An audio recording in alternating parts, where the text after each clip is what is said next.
सुप्रभात सर्वांना. सुंदर ते ध्यान उभे विटेवरी कर कटावरी ठेवून या. हरिमुखे म्हणा पुण्याची गणना कोण करी.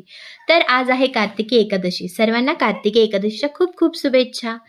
तर मी काय सर्व घरातली क्लिनिंग करून घेतलं आणि जे काम येसूच्या बाबांचं असतं ते काम आज माझ्यावरती आलं, म्हणजेच देवपूजेचं.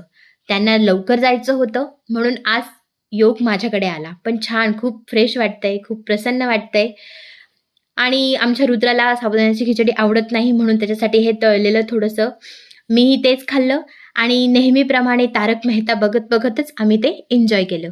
मग काय, येसूचे बाबा आले उन्हातनं आणि त्यांनी फरमाईश केली लस्सीची. सो आम्ही थंडगार लस्सी पण एन्जॉय केली. मला ना लहानपणीची एकादशी आठवते. आम्ही फक्त साबुदाण्याच्या खिचडीसाठीच एकादशी पकडायचो.